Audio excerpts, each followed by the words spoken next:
आज के 21 जुलाई सकालবেলায় সরকারের তরফ থেকে বার্ধক্য ভাতা এবং প্রতিবন্ধী ভাতা এবং বিধবা ভাতার 1000 টাকা করে সবার অ্যাকাউন্টে ক্রেডিট করা হয়েছে।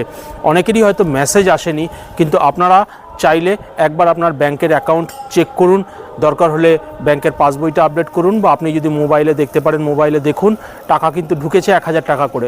তবে সরকারের তরফ থেকে আজকেই এই নোটিফিকেশনও এসেছে যে 1 আগস্ট থেকে এই 1000 টাকা কিন্তু 1500 টাকা হয়ে যাচ্ছে, যেটা বাজেটে অ্যানাউন্স করা হয়েছিল সেই কথাটা কিন্তু এবার ফুলফিল হবে। অর্থাৎ আগস্ট মাস থেকে যখন টাকা ঢুকবে তখন 1000 টাকার পরিবর্তে 1500 টাকা করে ঢুকবে বার্ধক্য ভাতা, প্রতিবন্ধী ভাতা এবং বিধবা ভাতা।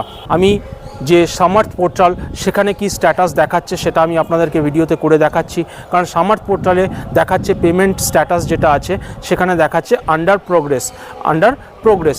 তো এই আন্ডার প্রোগ্রেস ওখানে আছে, কিন্তু টাকা কিন্তু অলরেডি ক্রেডিট হয়ে গিয়েছে। হয়তো 1-2 দিনের মধ্যে ওটা দেখাবে যে পেমেন্ট সাকসেসফুল বলে। সুতরাং এখন আপনি সামার্থ পোর্টালেও চেক করতে পারেন আপনার স্ট্যাটাস কি আছে।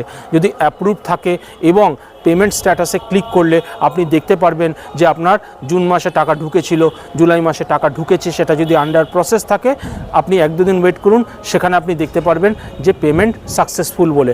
কিন্তু আমি যেটুকুনি জানি যে আজকে 21 জুলাই কিন্তু সকালবেলায় টাকা ঢুকে গিয়েছে সবার অ্যাকাউন্টে 1000 টাকা করে।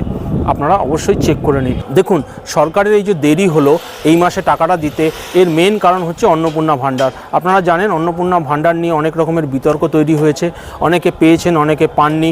বিভিন্ন রকম মহিলারা বিডিও অফিসে গিয়ে সব জায়গায় গিয়ে আন্দোলন করছে যে তারা কেন পায়নি। তো দেখুন, আমি এটা নিয়ে অলরেডি একটা ভিডিও এনেছি যে এই অন্নপূর্ণা ভাণ্ডার কি বন্ধ হওয়া উচিত।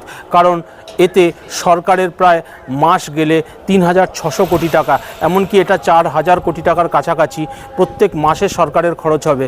এবং পুরো বছরে যদি আপনি হিসাব করেন যে এই টাকার পরিমাণটা কতটা, এই টাকার পরিমাণটা অনেকটাই বন্ধুরা।